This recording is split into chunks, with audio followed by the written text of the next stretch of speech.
We're live. Hello, everybody. Hello, Lisa. Hey, Josh. Hey, everyone. Hope everyone is having a great Wednesday. Yes, I'm reasonably well sugared up. And I'm caffeinated, so here we go. Yeah, we of course we we were a little slap happy last week, and we may be the same way this week. It's been a lot of work in the last 3 days, and Yes. here we are. We've got some really interesting topics, and all of them, of course, tied to Missouri and Arkansas, and but a little bit different, and I'm excited about it. I am too. I am too. I think it's always good to mix things up a little bit, and I guess let's start off. Well, we want to do a little shout out to a new book out by local authors. It is called The Ghosts of Perry House, and it is the story takes place based in Eureka Springs. It's by C.C. Brown, which is a pen name for two sisters who live in the area and are writers. And it's a fun sort of speculative fiction. You cover the early history of Eureka Springs as well as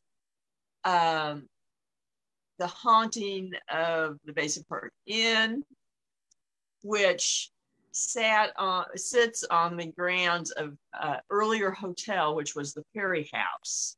Yes. That was demolished in the fourth fire that just basically destroyed. There were four fires that basically just wiped out the city in the 1800s.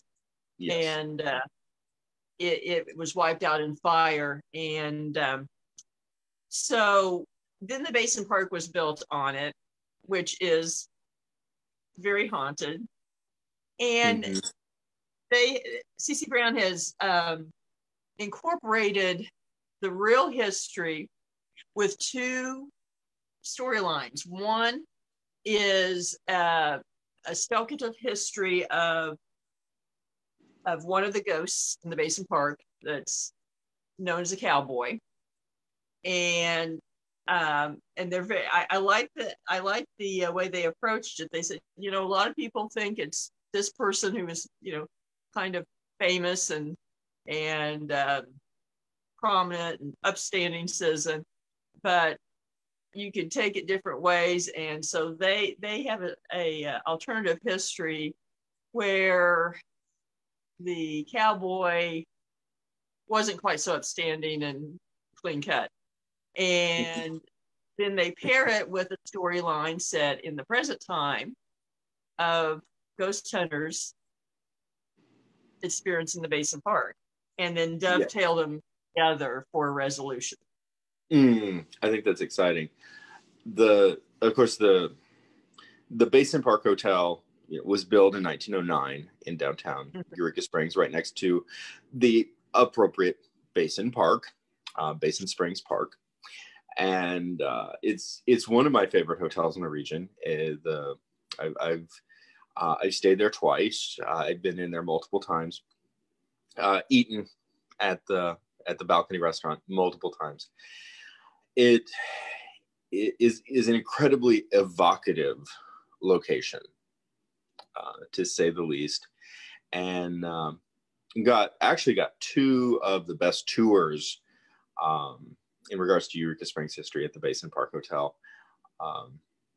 One by historian Keith Scales, and I was down covering the events and was actually very honored. He gave me a private tour of a number of locations, and actually after the first State of the Ozarks Fest, a group of us all booked rooms and went down there overnight, and that was fun. I think we got a bit loud after all the work that was involved with the festival, and I know we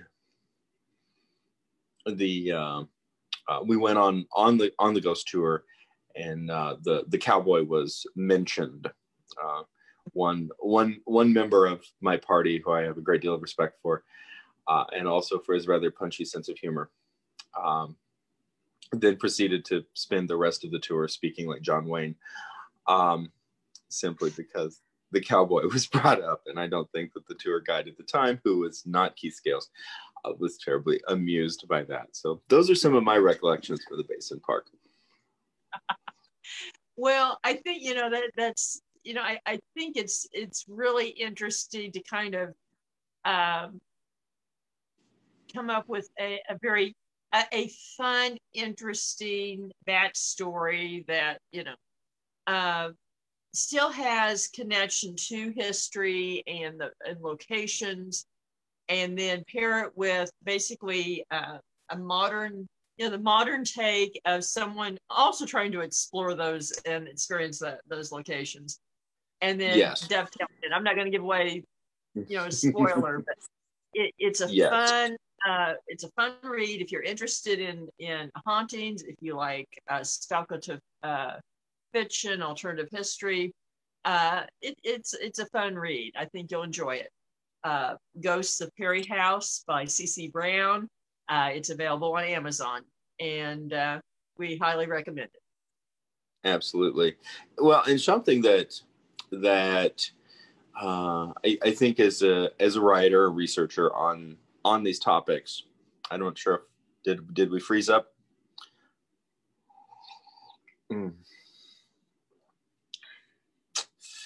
We might have frozen up. Here you go. Okay, are we back? Yep, I think so. Yeah. Okay.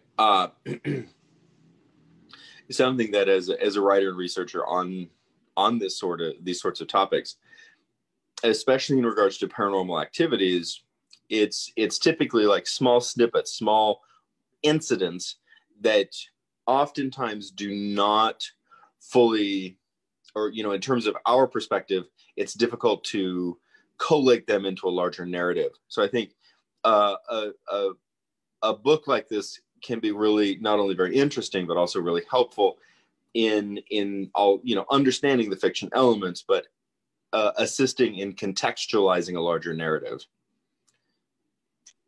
Yes, and I think that was a real fun part to it. And one thing that we will do afterwards, we will drop the links to in the comments to CC Brown's page, as well as the link to buy the book. So yeah, encourage people to check it out. Absolutely, excited about it. I do, because that is an issue of it's when you're trying to be faithful to a location and an actual experiences, trying to convey that can be difficult at times, and I think they did a good job. I think they did a good job, and just made a fun story that made you think, what if? Yeah, and and documentably, there is a lot of paranormal activity associated with the Basin Park Hotel. So yeah, it's a fun combination, and I'm excited to see this type of work coming out. I am too, especially locally, focusing on our areas. It's always easy, certain locations are get the limelight, so to speak, and so around the country, and it's always the same usual suspects. Very, very true. But shifting from that, I want to discuss a handful of books written by a certain writer in the Joplin area who has done a phenomenal job. I'm a big fan, and the thing that in terms of regional writing that oftentimes happens, it's typically two polar sides. One, either it's not particularly good writing, or two, it's very laborious. And in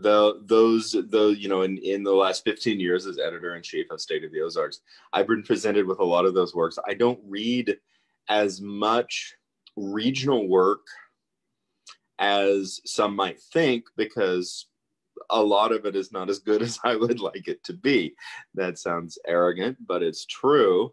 And I know you know that I have a really extensive library from a wide variety of sources.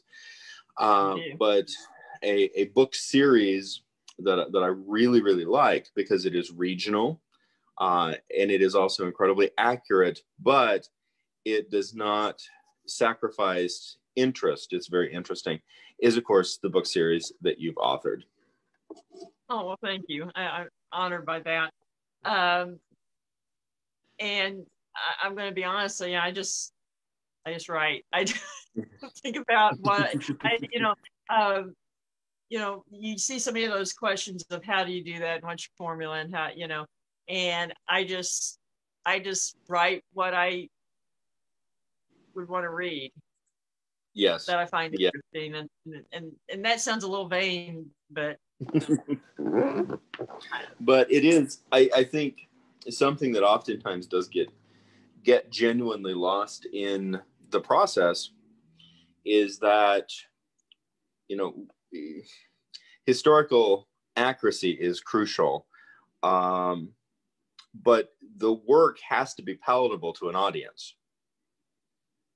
True. I mean, it doesn't do much good if no one's reading it. No. and that, to be frank. and that is something that I do feel, and I'm not sure if it's so much a struggle for many writers or many authors on sort of the regional scale, or if it's simply that we don't spend enough time talking about its importance, that it's really crucial to transcend rather beyond the our MS guidebook, in terms of we're not writing a thesis. We're writing we're writing to an audience about something that we believe is very interesting and valuable, and you do have to really work on your craft. That's true. It's and I think part of the problem happens to people is they get caught up in worrying so much about accuracy that it turns into stereo instructions. Yeah. Yes, and I think, and this, you and I both come from a bit of a storyteller's background in terms of our families, and the idea that if you were, these stories, and we'll get into specific topics and some of your favorite pieces, or I want to anyway, that these stories are very compelling stories. That's why they're being told. And so, right, imagine that you were telling the story, and you would make sure that it was accurate, but you would also make sure that you got to the compelling bits in a palatable manner, to get so that your audience doesn't go to sleep. Writing, I think, for the consumer audience is very, very similar. I think so, and even though that I tend to be very word based, I mean, word thinking. When I'm writing, I really view it through a visual lens too. So I Yes. try to put that picture so that as I would see it, and maybe that's the hook I have that I follow, is I write it as I imagine I see it. Yes, but again, with a really, I think an iron commitment to historical accuracy. Definitely. That is, it's that you're not writing fiction. You're writing history, and you're writing documentation, and I think that's very important for people to understand. So, which titles would you like to talk about? Doesn't matter to me.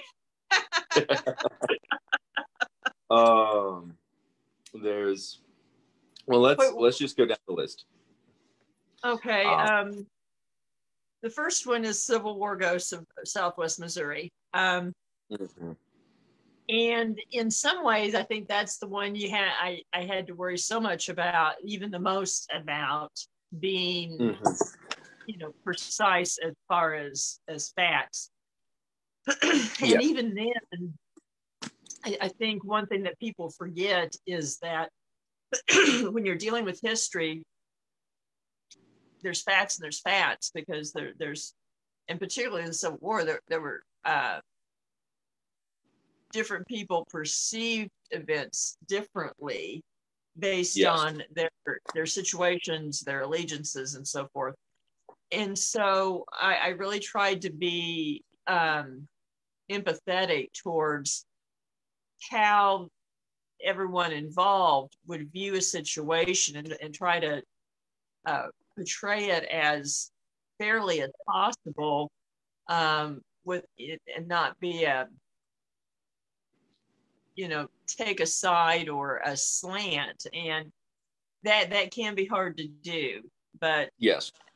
it was a gratifying experience. And then, so I had to present all of that, and then we tell some of the ghost stories that came out of it.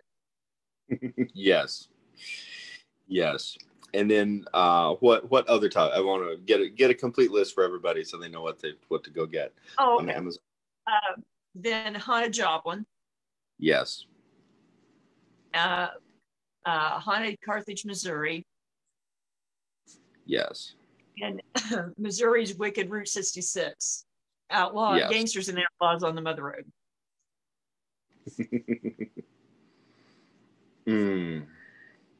Now, which one was the first? Which one was your first book?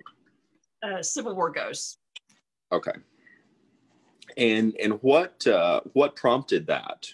What was the process that brought that book about?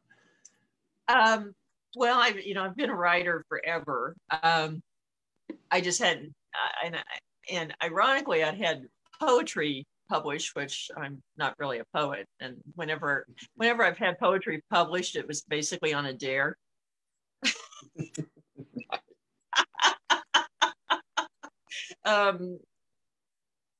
So yeah, that's a whole nother story. But I was, I was running Paranormal Science Lab, and we were working with the Kendrick House and a couple other historic locations. And in the process of different events and so forth, I became acquainted with another writer who's from the Springfield area, Janice Tremere. It's Janice Pastana now. And she had written a book about hauntings on Route 66 in Missouri. And we got to talking, and, I said, I was getting really interested in the Civil War ghost stories. And so she introduced me to her editor. And within 3 days, I had a book contract, and I had to deliver a manuscript in 90 days. So I just had to do it. I didn't really have a chance to even think about it. 100%. And sometimes that really helps. It does. It turns it more into, I don't want to say work, but it is. I mean, you have to view it as you do your career. And as with, being an attorney is my day job, I write all the time anyway. So it was, okay, my deadline's 90 days out, so I gotta get this out. I mean, that's Yes. just the way you look at it. And maybe if I had stopped and thought about it more, maybe I'm not sure that I would have ended up doing a nonfiction book. I don't know. Well, and there's certainly a lot of writers that I talk to that they and at times I can appreciate this very much. They suffer heavily from second guessing themselves, and that's one of the values of one of those deadlines. Well, that's true. Yeah, I think creative endeavors sort of invite imposter syndrome. Who am I to be doing this? 100%. And, you know, I think for me, because of course I'm the primary principal writer for State of the Ozarks. So I'm writing regular articles and of course writing the editorials on a weekly basis. And I've done that for 15 years. You simply don't have the luxury of second guessing yourself within that context. Exactly. And that's what I learned with practicing law. You do it, and it is a craft and a specialized craft. You and I kind of talked about that a little bit today. yes, we did. Very specialized craft. And so then, you just kind of translate it to this and say, okay, I've got, I got to break it down and get it done in this amount of time. And 100%. So. Almost, there's points of it that can become work at that, like that. But when you do have a clear deadline and a clear structure, to a certain degree, it takes a weight off one's shoulders because you simply have to do it. And it's simply, you do it. That's true. And just my personality, I tend to invite a challenge, and, I'm not going to let something beat me. So. Absolutely. So in the process, and I really recommend people get these books because of all the reasons that we talked about. What were some of the stories out of the, you've got a 4-book series. What were some of the stories that surprised you in terms of research?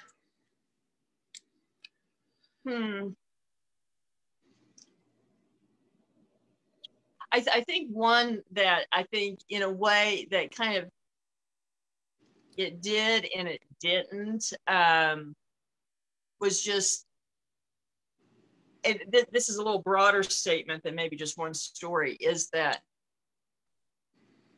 I knew my local history pretty well and different hauntings and so on and so forth, but you just realize how much you don't know and how much people, we aren't taught.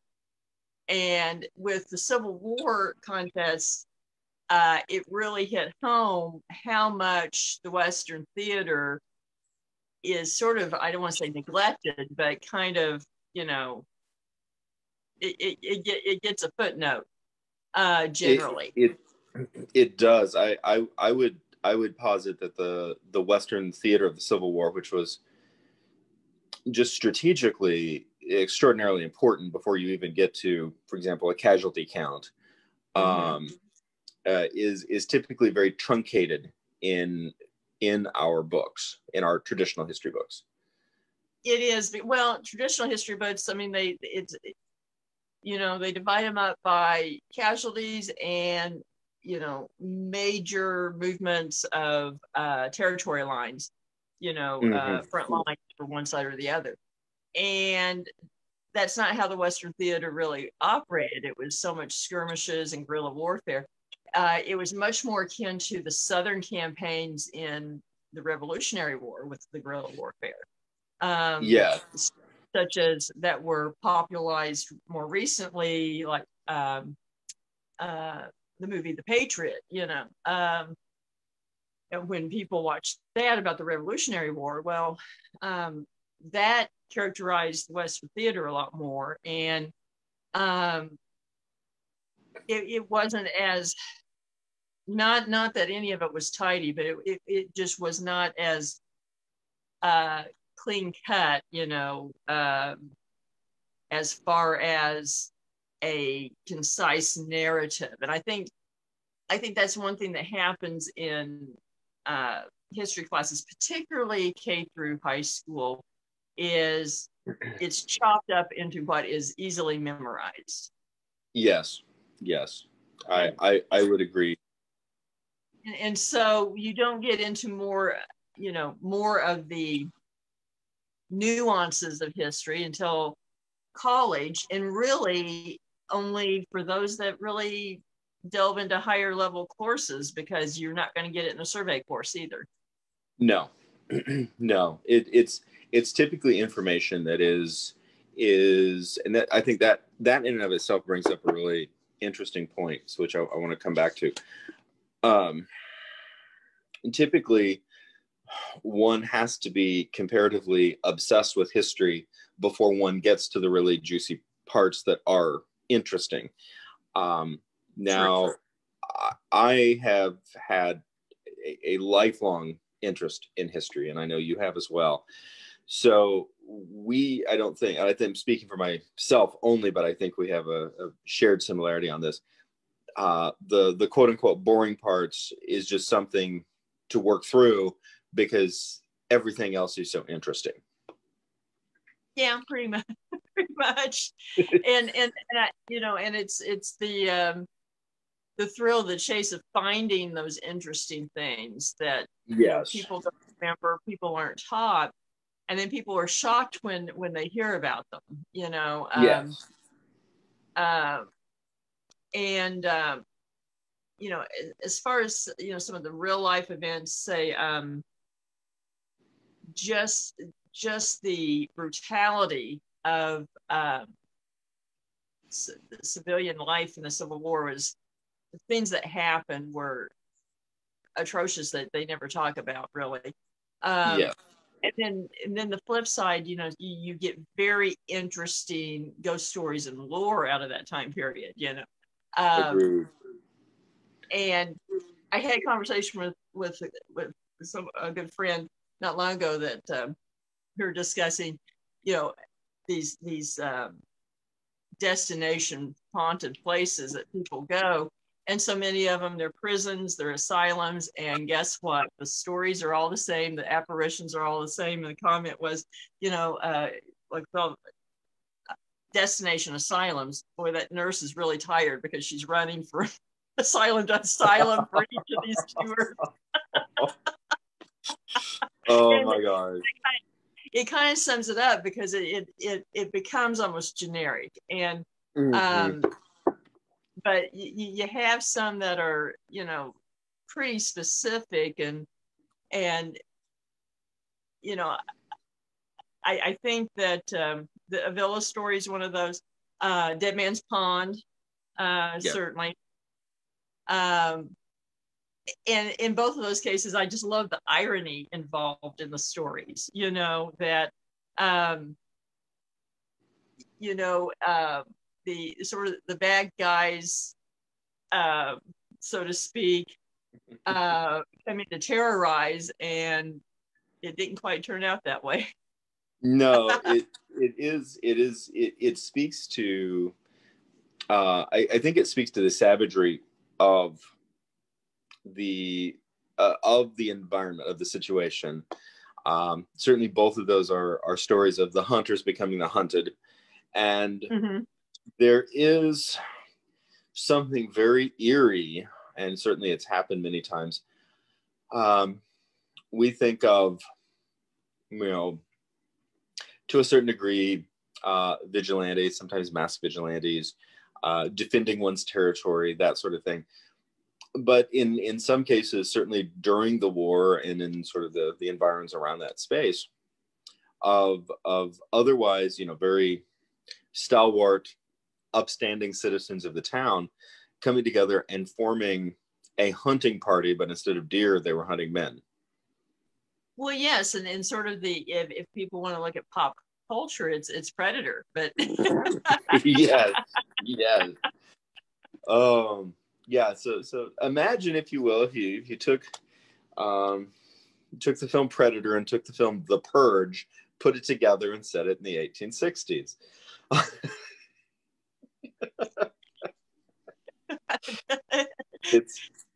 That may be project number 2 for us. I don't know.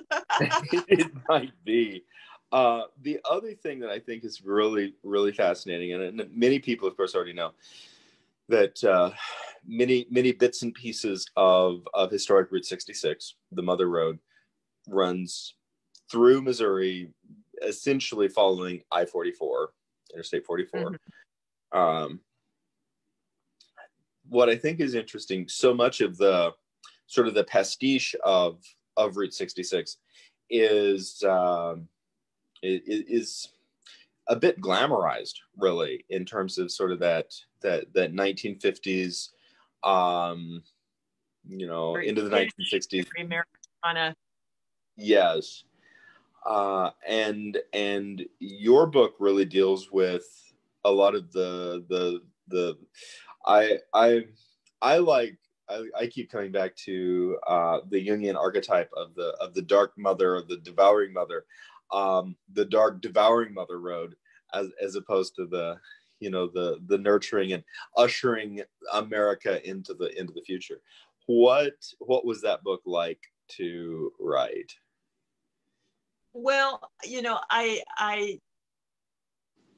wanted to do something with Route 66, but I wanted to do something that was not, the kitsch, get your kitsch on Route 66 motif. And my publisher had already done one about hauntings on Route 66 in Missouri.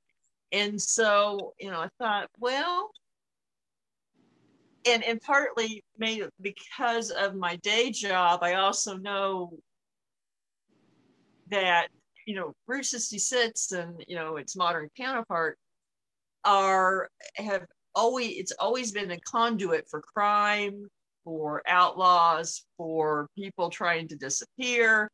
And so I thought, well, let's look in the weeds alongside the road and see what we find, so to speak. Oh, I think that's great. And, it brings up a really good point. We have these iconic routes. And of course, the I-44 route is, I suppose, a bit more industrial. There's not a lot of romance associated with the term I-44 like there is Route 66. And for obvious reasons. There's only so many cases, that you can get emotionally attached to. But that's another story. It is. But great donuts, though. But there's, the predating, of course, is all of the romance, which really has international cachet of Route 66. That is really, it's really interesting because, I have different friends who have businesses on Route, and I guess I should say that, if I stand on my back porch, I can see Route 66, literally yes. The street behind me is Route 66. So, it's always been very prominent, around here. But friends that I have that have businesses on the route are always coming. They have tourists in all the time from Europe, from Australia, and Japan, that come to America, and they travel the route. They go Chicago to LA, and it's really interesting the following that it's a myth. I mean, it's a myth here. I mean, it's it's got its own legacy here, but it's almost morphed into something more mythic overseas. I think it represents Americana. It represents the freedom of the West. Yes, and and it's indelibly tied to really the art and craftsmanship of American industry in the form of the automobile, and the freedom that it represents, which is so I think classically similar to the great American cowboy mythos. It really is, and I think it's a way that tourists, when they come overseas, they get to experience that. And I think people forget that, especially in the middle part of the country, it's not unusual for someone to say, "Oh, we're driving to somewhere, and we're driving 14 hours. It's no big deal." If you hours would take you across Europe and further, so, and who knows how many countries. And yes, and for that really brings that, and it speaks to sort of the conceptual freedom of something that we largely take for granted here in North America, in the United States, which is those incredibly wide open spaces and the ease of travel. Very much so. I think the only place that might be halfway comparable that has an attachment to Route 66 would be Australia. But and in a lot of ways, Australia is a lot more like America, you know, the United States, than probably any other place too, as far as, you know, the development of a frontier and almost an Old West mythos and experience. So, I mean, that makes sense, you know. It does.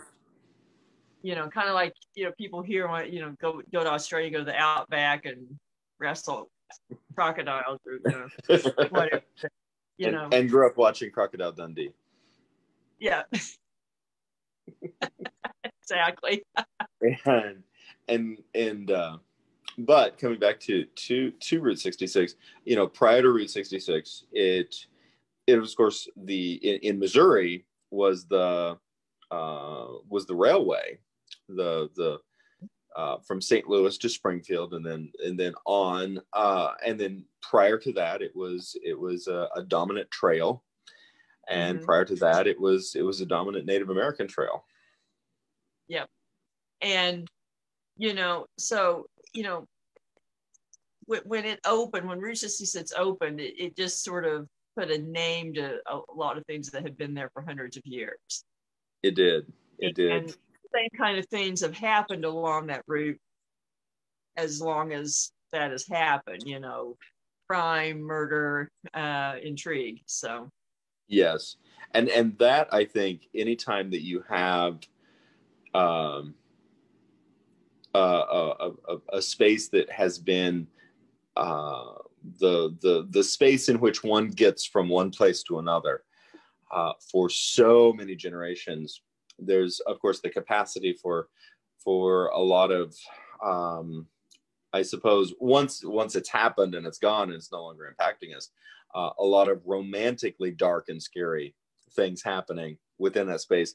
And we see, of course, something similar with the Mississippi River and the sort of the emotional mystique that surrounds, for example, the steamboat travel and the river pirates and gambling and the gambling boats and the dangers of the river. Exactly. And, you know, it just, it also just represents a change from one time period to another. I mean, but with continuity of themes, you know, whether it was the early 1800s or it was the 1930s or later, you had people traveling the road, the trail, for the same reasons, with the same kind of things happening, you know, almost just with costuming different, you know. Yeah. It really speaks to, you know, that underbelly of society that we don't want to acknowledge, but has always been there, and it's 100%. Yes, and there's these very dark tales associated with it. There's a sense of wanderlust, and there's a sense of freedom. Exactly. It has always represented sort of getting lost when you were in trouble somewhere else, and that may be something that's kind of changing because it's getting a little harder to lose yourself completely. Though people still do. It's just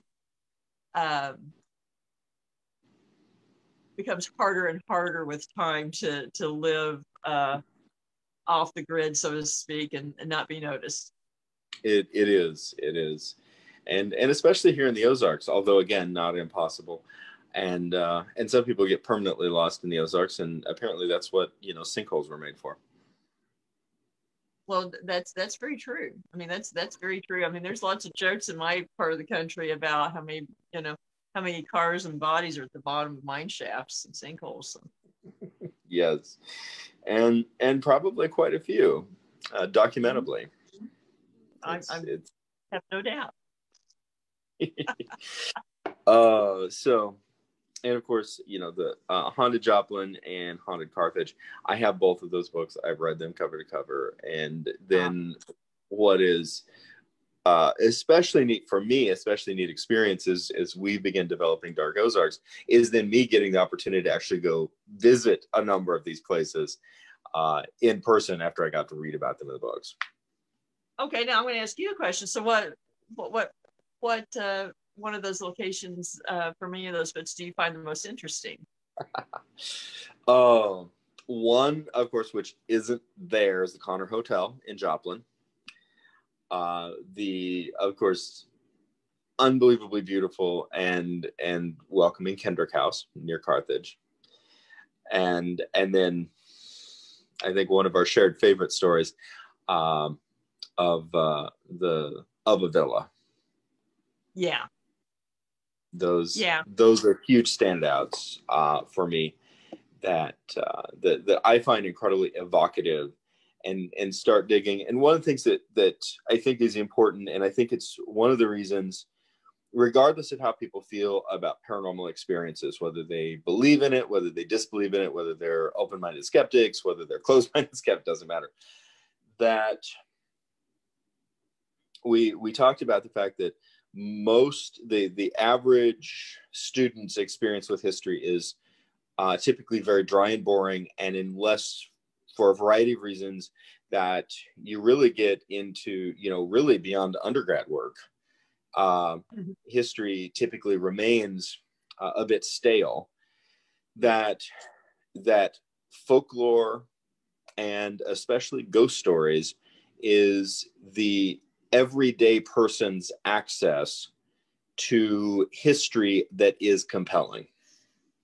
Exactly. I always find it, I always love it whenever we do an event that you get someone there, and it happens both ways. People show up either interested in the history or the ghost stories, sometimes both, but usually they're there for one or the other. And then they get excited, you know, interested in the other. And if they're there for the history and they get interested in the ghost stories, a lot of times, you know, they may have had an experience there and think, you know, and start really wondering about their worldview. But usually it's just the ghost stories give the history such context that it's more understandable, more relatable, and you start understanding why different things happen and the allure of different places. And yes, it's an interwoven fabric. It is. And I think traditionally this is how stories were shared from generation to generation. Oh, definitely. I mean, we've kind of gotten away from that since industrialization, but hopefully we find our storytelling voices at you know, in front of the hearth again. Yeah, and I think, and we'll get into a certain debunked box in a little bit, but I think that the debunked promise of mysticism, I suppose, that was associated with that seems to have taken on a life of its own. I'm deliberately being cryptic because I know nothing about what I'm talking about. I just found out about it today. Is that it speaks to sort of those stories of the hearth, and I think we as a society have lost sense of that. We have misplaced it, and it is something that, for lack of a better term, contextualizes the human soul. And it's one of the reasons that we are both very hungry for it and then easily manipulated by its apparent presentation. Very, very true. I agree with you there. Now then, I think focusing on storytelling, I'm going to flip it here. And okay. I want to talk about your books. Okay. And Josh is too shy about talking about his own writing, and so I'm putting him on the spot. I enjoy it. I'm I'm less accustomed to it. So this is a good opportunity to get used to it. So, of course, I have now on, as again, like I said, editor in chief of State of the Ozarks. I've written about 500 articles for the magazine and about 700 editorials in the last 15 years, and then overseen and edited probably another 150 or so pieces. Really, probably more than that if you get down to it. That have since gone into the magazine as well. Writing is a craft that I've always been very comfortable with, and then when you do it on a weekly basis, you really get used to it. But it's something that it's where I go home to, even more so than graphic design, which is my professional background. But writing is where I'm always the most comfortable, and I enjoy it the most. And then consequently, had the opportunity to publish my first book, State of the Ozarks, Essays from the Ozark Mountain Region, through Ulster Press in Oxford, Mississippi, and it is available on Amazon. And then in 2018, I think, I have to look, published my first fiction novel, Plague Child's Doctor. Yes, let's start with first book. Okay. I think that I think a good sort of analogy is it takes up the mantle where Vance Randolph kind of left off, and I don't say that lightly, because he is the preeminent folklorist of the region, but he wrote almost 100 years ago, and yes. There really hasn't been someone or anything that stepped into that space, really. We've had different magazines and so forth, but they tended to be more specific areas, and you cover such a broad range of, whether it's history, current culture, and character of the region, that I'm curious, can you tell everyone what made you decide, I want to do this, that I want to do State of the Ozarks and get you into this place? It was a lot of moving parts, but I think the biggest one was a bit of an existential crisis that I had at about 19 and 20. I have a very interesting background, only in the sense that half of my family comes from a very rural agricultural background in southern Iowa, and in the tales, and again, that side of my family has a very strong Celtic ancestry, predominantly Welsh, and that I grew up with those, in essence, the hearthside tales of my family. My mom was an amazing storyteller. My grandma was an amazing storyteller. My grandpa was an amazing storyteller. And I grew up with these stories dating back, well over a century, and a way of life that culturally was very similar to a way of life that, for a variety of complex reasons, was more preserved in the Ozarks than it was elsewhere. And on my father's side of the family, a very very professional and very academic background of much of my family there, with a strong connections to the East Coast. A lot of folks with doctorates, a lot of folks with master's degrees, and a lot of folks who are certainly much more well off than my quote unquote hill family, for lack of a better term. Emotionally, by the time I was 20, I grew up and that was perfectly normal. It was life, you don't really question the environment that you're in. But by about 19, it really had brought me to a point of an existential crisis in terms of what was I going to do with my life, which path was I going to choose, and Right. and it was very difficult. In 1998, my grandmother, really the matriarch of our Hill family, passed, and I was also looking around the environment that I was in, the environment, the community environment in Central Illinois, the direction of culture in sort of that Midwest region, and how increasingly homogenized it was, and accepting of larger sort of cultural forces that were highly commercial. And I didn't like that. There was something inside of me that said, no, that's not exactly where I want to be. And I wanted to follow that. Shortly after my grandmother's passing, my parents and I came down to the Ozarks for the first time. And what really in a good way really shook me was the reality that much of the Ozarks culture had not been as drastically impacted as it had elsewhere.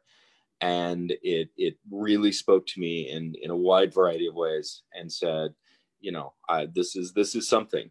I don't know what, but it's something, and it's important. And we were down in this immediate area in the White River country for a week, and went home, and I said, I don't know what I'm going to do with the rest of my life, but I want it to be associated with the Ozarks. The Ozarks Mountaineer was also very crucial for me. We ended up getting a couple of copies, one from I think 1972 and one from 1983, and I cherish those copies. I still have them. And again, something that resonated was the Ozarks still held that sense of place that I think is very unique. There's certainly other locations in the world that have a unique sense of place, that not only resonate but call to people. In some cases, small regions, cities, in some cases nations. Ireland comes to mind. Scotland, a very dominant sense of place, and and in terms of cities, places like Savannah or New Orleans, a very dramatic sense of place. The Ozarks still have that. And as the early 2000s went on, I would find myself looking for information online, looking for more information that was satisfying, that I felt gratified. And it was difficult to come by. And I finally decided that between my writing background and my photography skills, and my design abilities as a graphic designer, that if I couldn't find it, I'd make it. And so that really is what launched State of the Ozarks, and then consequently the books. One thing that, as you were talking, made me think, when you were talking about your family's background, a lot of what you said about yourself could be said of Vance Randolph and his background. That is very humbling. Vance is a perfect hero. It's true, and he ended up on a journey that ended up in the same place that you are. So yes, keep at it, and hopefully they're talking about you in 100 years. And I've that would be amazing. I visited Vance Randolph's grave in Fayetteville, and it's very humbling. But he is an extraordinary researcher, an extraordinary writer, and of course he went head to head with a lot of people for his willingness to push boundaries, which I do appreciate. Well, and also took a lot of guff from his East Coast contemporaries and peers. Yes. Very, very, very much so. I think there was, it's so interesting to me. Being a hillbilly is something that I'm very proud of, and I'm probably, only half hillbilly, I suppose. But I'm very, if you look at my lineage, but I'm very proud of it. I'm very proud of mountain culture and the Celtic honor culture that came with it, and all of those things. And I think even more so before 1950. I think we've seen a really positive change, but certainly before 1950, for a wide variety of people, hillbilly was a pejorative, and a pretty intense one at that. Mm-hmm. It's ironic, since the term actually started as a more of a political term based on where you were from, and Scotland basically, and your allegiances to certain pretender to the throne that didn't quite work out for him, but and it's more a bigger culture of itself. But it has. So I highly recommend people buying Stay the Ozarks book. Go to the online magazine. Tell people how they can sign up. Yes, absolutely. Of course, if you go to the State of the Ozarks homepage, there'll be a box that shows up that you can type your email into. It's 100% free. And we publish State of the Ozarks Weekly every Sunday at 5:00 with my editorial, 2 articles, and a Ozarks recipe. Yes, and the recipes are good. So yes, they are. I like to cook and I like to eat, so I'm very specific about picking out those recipes. They're always something that either evokes a memory for me, or something that makes me go, I want to try it. So that's good. That's good. The lemon cheesecake I made. Well, cheesecake is always good. So yes, it is.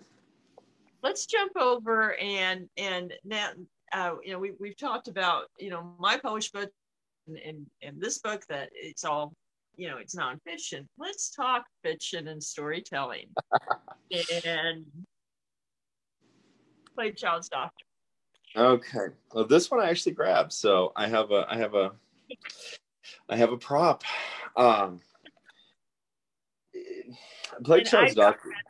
I thoroughly enjoy it. I really like it, and I keep prodding Josh to write the sequel that he keeps promising me. yes, and it is going to happen. A sequel is going to happen.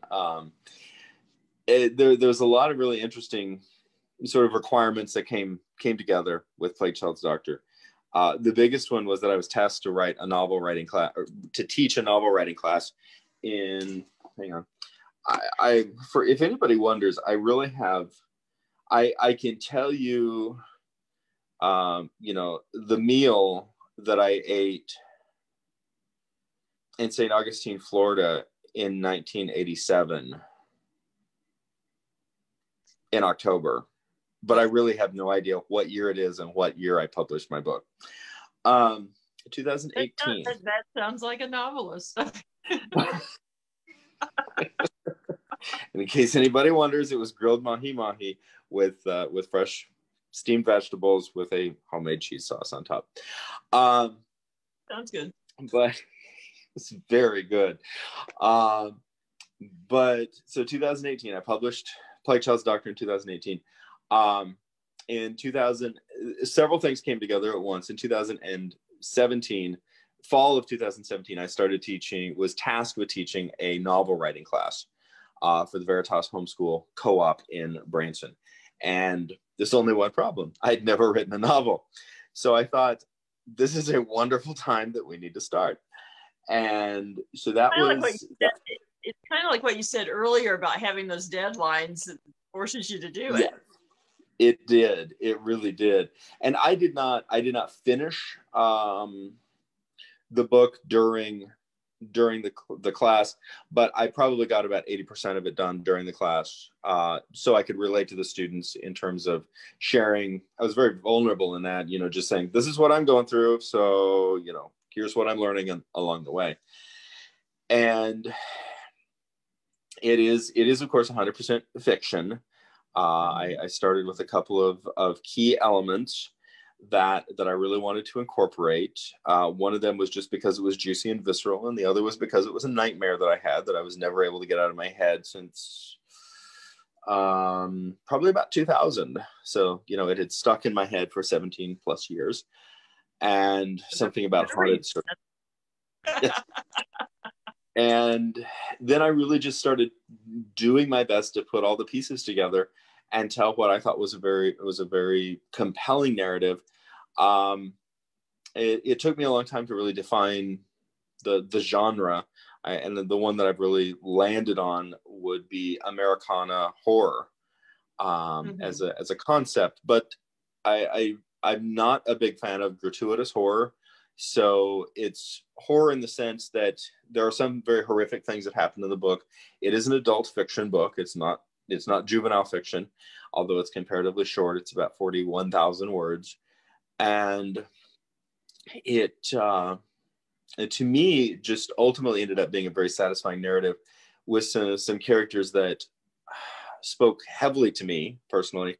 And it is set along the Missouri River between Jeff City and St. Louis in 1924. And it incorporates different elements of folklore too. It does, especially Celtic, certainly other folklores as well. All of these elements, really gave me the chance to explore a lot of themes that I was interested in digging into, I think, particularly on an emotional level.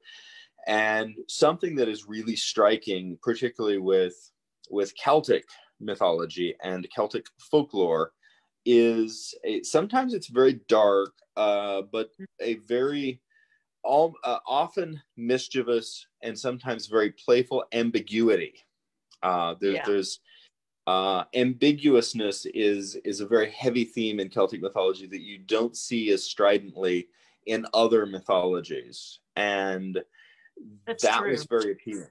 It was a very appealing themes. So if there's a theme that I think people can really pick up on in the book, it is that it's very hard to tell where everything is in terms of are these characters good, are these characters bad? Many of the characters are very ambiguous. Well, but if and see, that's one thing I do really like about it, because as soon as you put everything in a box, it's not as interesting, at least to me. And same. I enjoy trying to figure out, if I've pegged to this character or not, if I've pegged, what they're up to and that. And I think sometimes that we lose that in modern fiction a lot. What was the hardest part of it, do you think? I think emotionally the hardest part, we deal with some really, really dark implications, particularly in regards to one of the characters who's quite young. Yeah. And that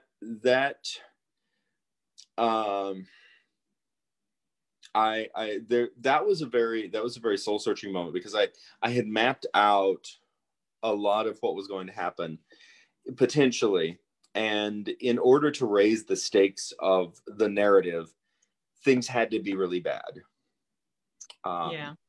And that was, because as I was looking around in terms of creating villains, because I need an antagonist, something like, and it really was the fork in the road in telling the narrative. On one hand, up, the story up until that point was a bit visceral, but nothing was too terribly dark. And for example, if I'd made the villains, we're going to have bank robbers, we would have essentially had sort of a Hardy Boys direction. And it probably could have, with a little bit of editing, could have become, young adult or juvenile fiction. And that didn't resonate. I didn't think that was true to the story that needed to be told. I needed the antagonists to do something that was truly evil. that was truly reprehensible in terms of its impact upon another human being. And I knew what that was going to be. I still wrote it somewhat ambiguously, but because it's within a dream sequence or a vision. And so you can still read the whole book and say, well, maybe that didn't happen. But I remember the morning that I had gotten to that point. I got my laptop and I sat down on the couch knowing I was going to write this piece. And I probably sat there for 40 minutes without writing it, knowing that as soon as I had written it, everything else about this narrative and potentially everything else about how, a reader would respond to my work was going to be different.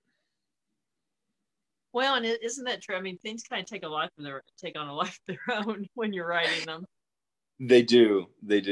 It has been interesting because in many ways these characters are as real to me as though they were people I knew or I know. They're very very real. And that's very true in writing. I mean, sometimes you know a character better than you know a close friend.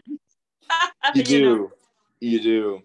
And it has slowed the process down for the second book, because I keep trying to duplicate what I did with the first, which is I wrote, I don't know, probably 50 pages of bio for characters, and so I'm still working on one of the challenging things is that so let you guys in on the development. The cast of characters is a lot larger in the second book. So I'm just sort of working through, okay, who is everyone and what are they doing? Well, we might have frozen. I'm not sure.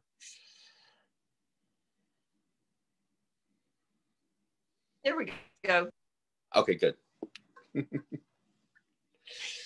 It caught him. Apparently the gremlins don't want you talking about it. I don't know. Very fair. One thing I think to me was very satisfying about the whole process is that a really important character of the book is the land itself. Mm-hmm. Yeah, it is. And I've always liked books where the setting is a character, Yes, same. It gives context that changes it from, you could set this story really anywhere you wanted, but it gives it gives nuances that would be much different than if it were set in the desert or the Badlands or something like that. It does, and I for me it was very important. I picked an area of the Ozarks that in all reality, a lot of people don't recognize or don't initially realize as part of the Ozarks, which is right along the Missouri River in that space. And to me, it's incredibly evocative. It's one of my favorite places to drive through. It's one of my favorite places to visit. And it's oftentimes rather overlooked as a really important part of the Ozarks. Well, true, and by definition, it's a borderland. It's liminal, and that lends to the tone and the subject matter. I'm trying not to give away spoilers. Liminal. I definitely recommend people picking it up. Thank you. It was a lot of fun for me. Sometimes very emotional. But of course, anybody who's accustomed to watching us on Dark Ozarks know that I'm constantly bringing up liminal spaces, and I think that really shows in the novel. It does. It's a bit of my Welsh heritage showing through. Yeah, one question here on the books. What do you think is the main difference between writing fiction and nonfiction? Oh. So for me, I approach all of the nonfiction as a journalist. That is my approach. I go into a situation, I gather the facts, I I experience the location, and then do my best to translate that to an audience. With my fiction work, I do the exact same thing, except inside of me, I have to create the environment and the people first. That's fair. That's very fair. I think for myself, I think one difference is when I'm writing nonfiction, I'm thinking of the reader reading it, and fiction is for me, and hopefully Agreed. someone else enjoys it. Yes, and I have to agree with that 100%. Plague Child's Doctor was a piece that I wanted to write, and as long as I was happy with it, it was gonna happen. And I think that's one of the reasons that I tend to be reticent about talking about it, because it was such a personal journey for me, as opposed to creating a product that, you know, is designed for immediate publication on the magazine. True, but I think that even something that is very personal, you know, for the author, it becomes personal for a reader as well, and it may be personal in a completely different way, and that's a very interesting subject too, because, you know, I always kind of get tickled about conversations about what does this mean in whatever book, you know, kind of going back to graduate lit classes, you know, and, you know, even delving into, you know, well, the author says this means this. Well, does it have to mean that for everyone else? I guess that starts getting into my aesthetic conversations, but, you know, to me, it really doesn't. I mean, it's something that I write, what it means to me and how I visualize it. I don't think it's necessarily static, that the reader has to view it the same way, and or that one is more valid than the other. Right. I've thought a lot about that, you know, sort of the figurative concept of the death of the author, that you know, one's perception. It's one of the few things that I really can personally agree with in terms of postmodern deconstructionism, that how someone personally perceives a fiction work is extraordinarily valid. And I think it's one of the things that I really like playing with the themes of ambiguity, because it does give a lot of space for the reader to make the experience their own. And I not only applaud that, I would encourage it. Mm-hmm. Now, you know, that may actually be a pretty good segue into our final topic, which we may or may not contradict ourselves on that. Liminal spaces, we can do whatever we want to. Well, as far as the perception of the reader or viewer for a fictional piece. Yes. Perhaps consent is an issue in this story. I think that is probably the hinge upon which everything is based. is the allowance of consent, and of course the story that we're getting ready to delve into here is our you know, conclusion. Consent was not provided. That's true, and that seems more ominous in some ways than it is, but you know, disjointed, but maybe not. And we're talking about the Dybbuk Box story that touted as truth, that has taken on a life of its own in the last 20 years. And it is connected to Missouri, which I find, you know, just even more sort of ironic and interesting. and I guess stepping back for anyone that's familiar with the movie The Possession, and there's several books about it. It's been covered on a number of TV shows. Is the infamous Dybbuk Box, which was a wine cabinet supposedly binding a Jewish devil or evil spirit who is a Dybbuk. Yeah. Now, And the issue here is that it was presented as true. yes. And was presented as true for 20 years. Yes. And has taken on a life of its own to the point that the box has been sold several times and now is in possession of Zach Baggins in his haunted museum in Las Vegas, and touted as the most haunted object in the world. Yes. So I guess it's really become background how this started.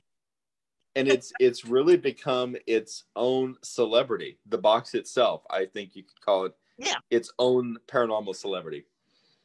It really is. And we talked about this over on Instagram, and I forgot to mention, well, when we get to the point of when it's open, I'll remind me, and I'll say what was in it. Yes.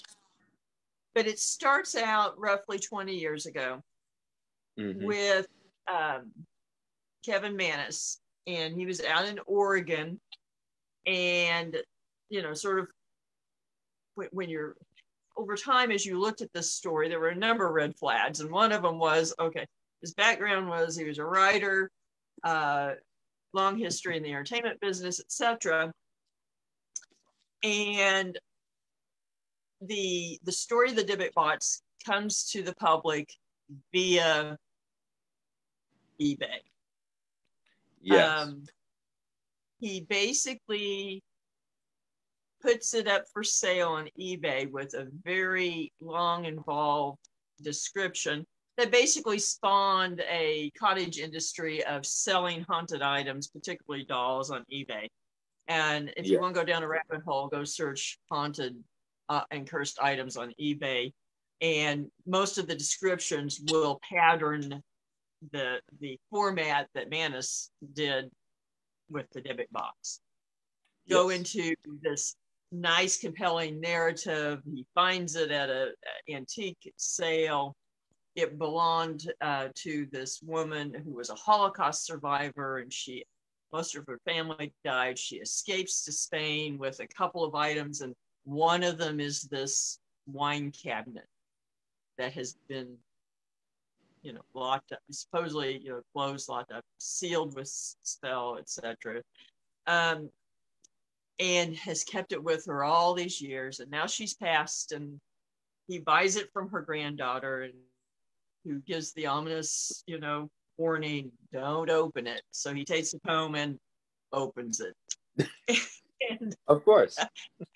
Bad things start happening. So he gives it to his mother, who says that she feels a presence and felt that something crawled out of it, and she has a stroke. And always bad. Yes. And so we go through all of this, and he lists it for sale on eBay with the ending of basically, help me, and lists it for sale. So, people get pulled into the story, and it, goes up for bid, it gets sold. It ends up eventually with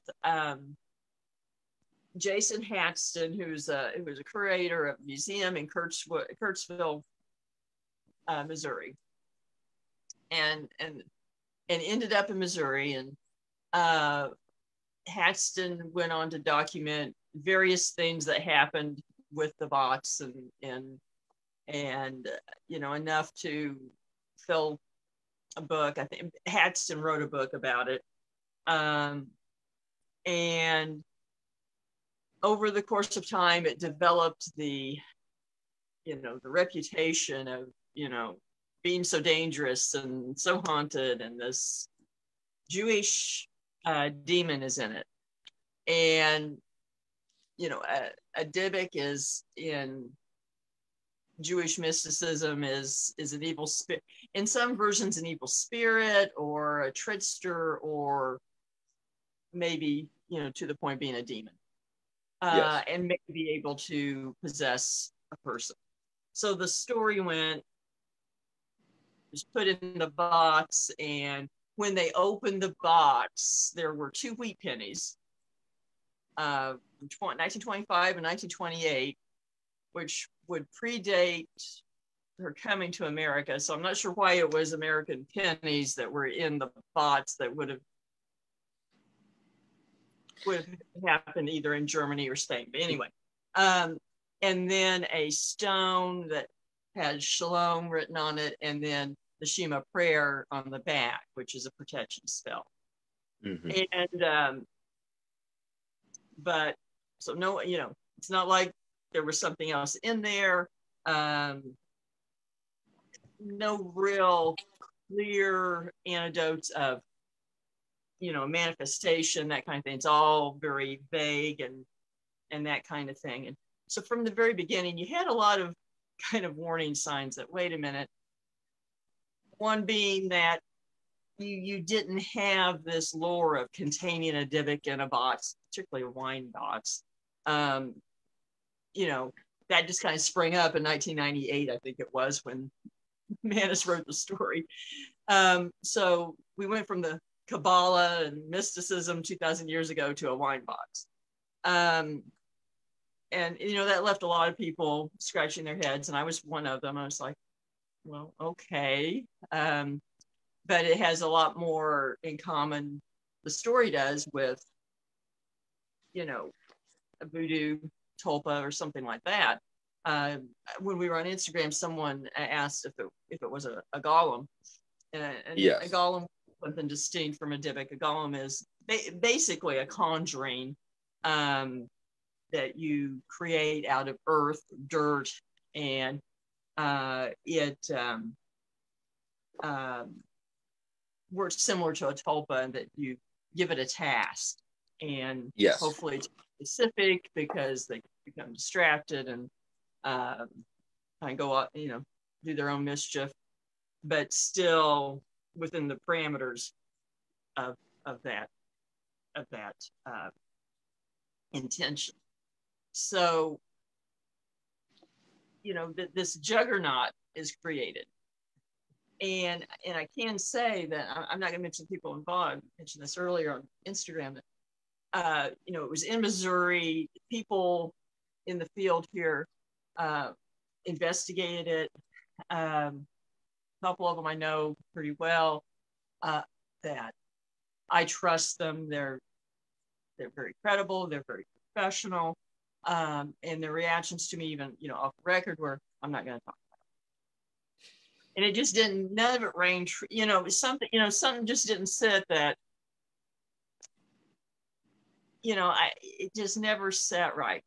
And so a few years ago, Manus had replied to something in an interview or something that was vague enough that made you wonder, wait a minute, I didn't quite jive with the story to begin with. But he's come out in the last week and said, I made it up. Yes. It was an interactive horror story. I wanted basically that I created this story. I wanted to see where it would go. I let everyone believe this, and basically it did what, you know, people believed in it, and it's turned out just the way I thought it would. Yes. Oh, and yet, and I think this is the interesting part, many of the people who were banking on this story, even after the originator, sort of the father of the story, says, I'm debunking it myself, that the mystique about the Dybbuk box has continued. Yes, and in fact, there have been, you know, quite a few people say, well, wait a minute, you can have haunted objects, and energy can be transferred to objects, and so it doesn't matter whether he made it up to begin with. The energy that's been around it, that people put in it, it's now haunted. Yeah. And I mean, this, I think for me, there's a couple different aspects. One is the process of myth making, and yes. we tend to, the cliche is that there's always a kernel of truth, except for like in this case, we know there isn't, but the myth seems to continue. And then after this has happened, I kept thinking about The Exorcist and yes. and Blatty's book, and then the movie, and which was based on a true story, but not presented. I mean, just flat, no, this is a novel. This is a work of fiction. It was not, it didn't like come out till later that it was based on actual fact. Right. And knowing that it was a fiction, people received it terrified, people fainting in the theater. Whereas this, and whereas this, knowing now that it's not true, no, it is.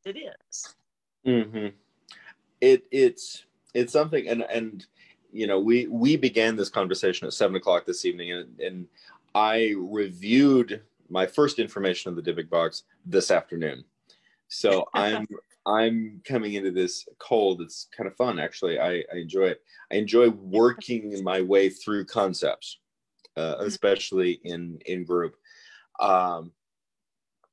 The biggest key to me, as we've continued our discussion, is something that you said just a few minutes ago, which is the interactive horror fiction was done without consent. Exactly. I mean, if this had been a psychological experiment, the participants would have at least known that it was an experiment. They might not have known if the information they were told was true or false, or if they were in a control group, but they would know there was a possibility. Yes. And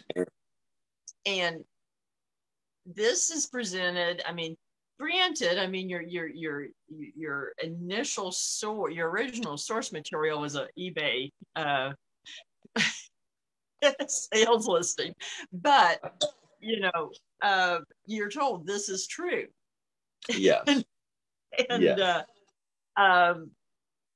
Then you have books and a movie and quote celebrities signing off on it. And I think that becomes, you mentioned this on Instagram, it becomes your football team. It does. It's something that you're personally cheering for because you have become invested in the perceived truth and the hope of something greater. The consent thing, I keep coming back to that. As I think our regular viewers know, I get a little punchy the later it gets, and the interesting dynamic on this that I'm beginning to take away from the story is that no consent was given, but the people really liked it anyway. They enjoyed the experience despite the lack of consent. The closest thing that I have as a point of comparison would be 50 Shades of Grey.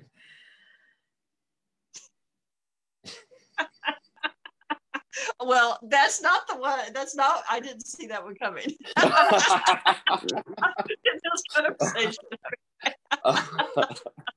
Paranormal version of really what began as very questionable fan fiction, and very true.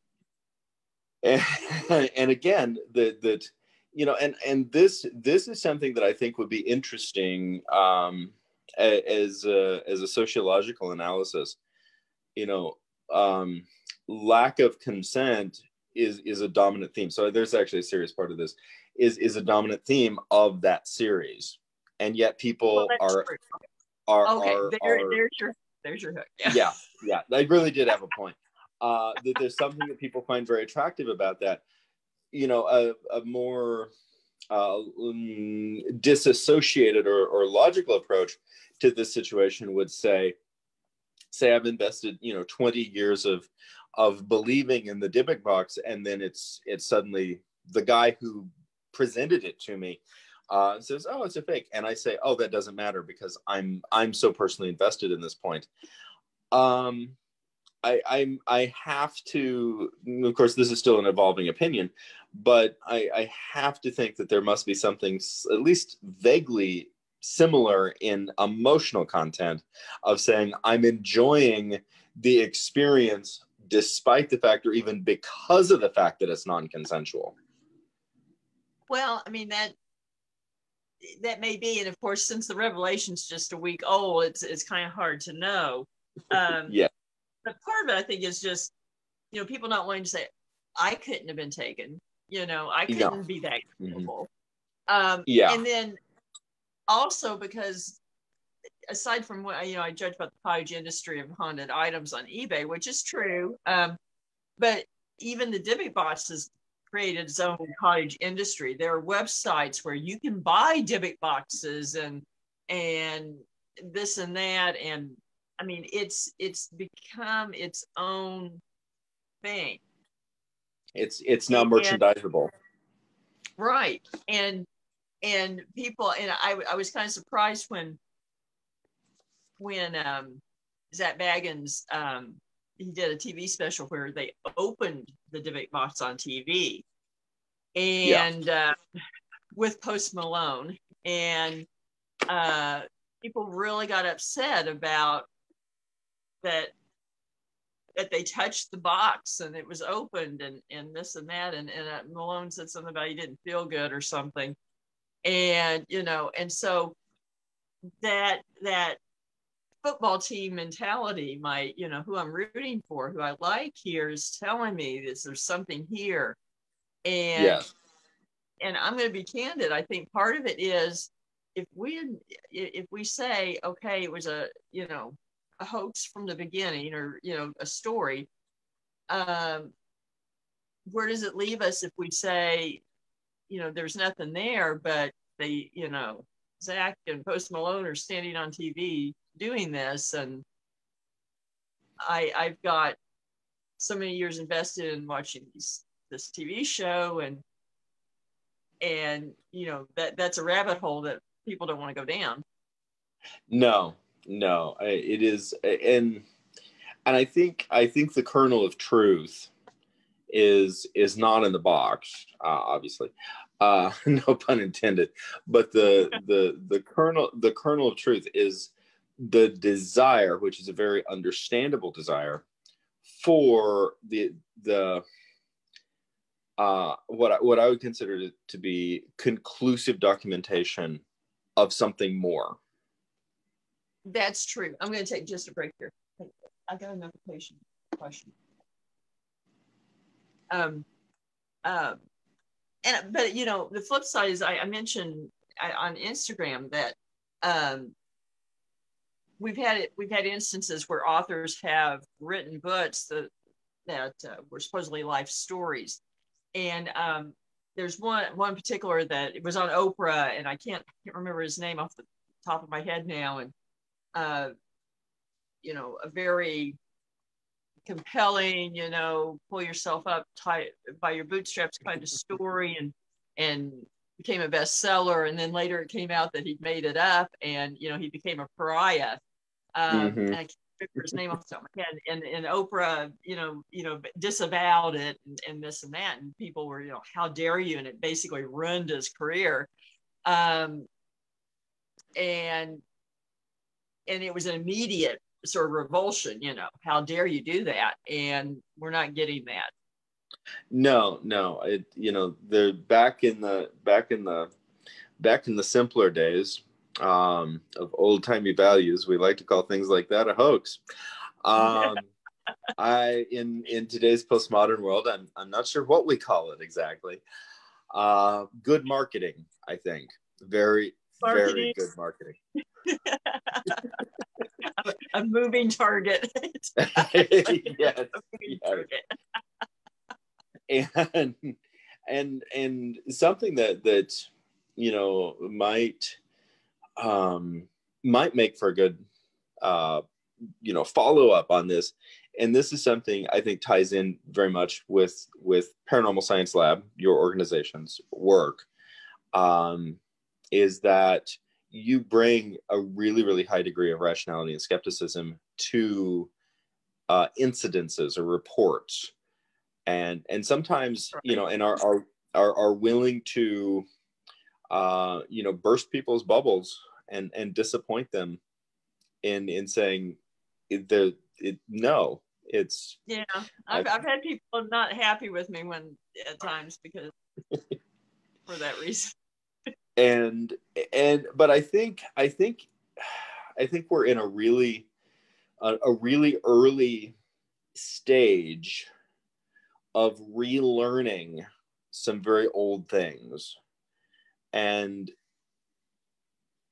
I think that early stage is the idea that and this might have a lot to do with the impetus behind the desire to have the Dybbuk box be a thing, is that in order for there to be more than the mundane, that somehow you need to have a TV celebrity, and you need to have this nationwide story, or this awareness attached to an object, those types of things, when in reality, as I've experienced, as you've experienced, the reality of the paranormal is surprisingly normal.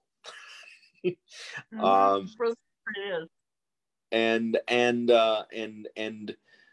surprisingly common, and it's oftentimes nothing to get too terribly unsettled about, although I think it's perfectly understandable, certainly for myself, that it's very, very interesting. Same. And I guess the sort of the disclaimer takeaway is that maybe Kevin Menace was absolutely correct when he said this has turned out exactly the way he thought it would 20 years ago. And that's the cautionary tale right there, is that if you're willing to, you can create that juggernaut. But without that disclaimer of fiction or a novel and consent, yes, where does that take you? Yes. And there's something that I think is somewhat relevant.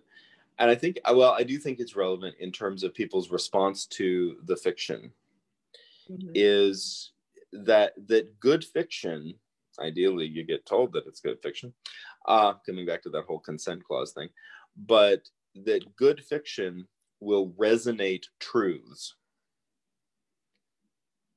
True. But it just dawned on me. We've been presented recently with another situation of something that was presented as truth, that of a story that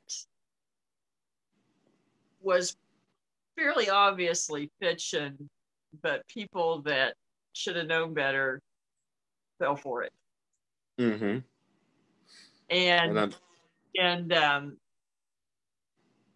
I guess the question is, what does that say? Or is there a little bit more gullibility? You haven't shown your diagram on here, by the way. Oh yeah, and it'll be in the right right direction. There we go. See what we got. We did on Instagram. Yeah. We actually have blades here. He created a dynamic here for this story, and we have hope and truth and fiction and global, and in the center you have the box. Yes.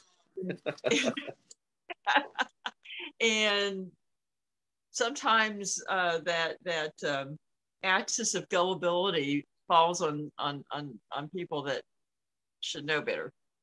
There's a lot of moving factors. I think the best takeaway is being slow to react, and being, doing the best to think outside of yourself. Don't check while you get the door.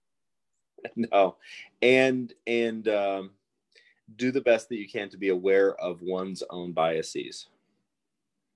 That and the possibility of alternative motives. Yes.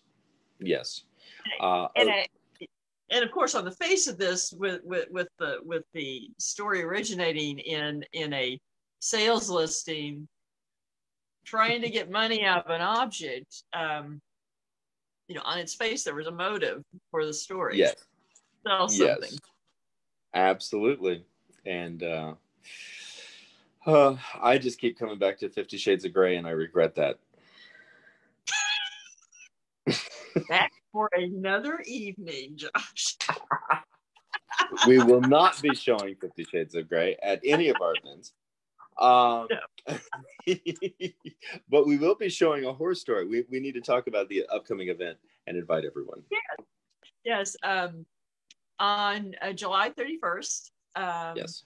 Folklore in a movie at the Kendrick House in Carthage, Missouri. You and I will be talking about folklore in the Ozarks, followed by showing of a horror movie. Now, not slasher gore, but a psychological horror movie, The Lost Child, which is set in the Ozarks in a modern setting, modern characters, caught up in old Ozarks folklore. Yes. And that'll be at 7 o'clock. You'll want to bring camp chairs because you'll get to tour the historic Kendrick House. We're going to watch the movie on the lawn, and we've done this a couple other times with the Book House Cinema. It works out great. So you're going to be watching a horror movie outside in the dark, and maybe bring insect repellent depending on the weather. But it's going to be fun. Tickets are available at paranormalsciencelab.com, and you can find details on the Facebook page for Dark Ozarks or Paranormal Science Lab.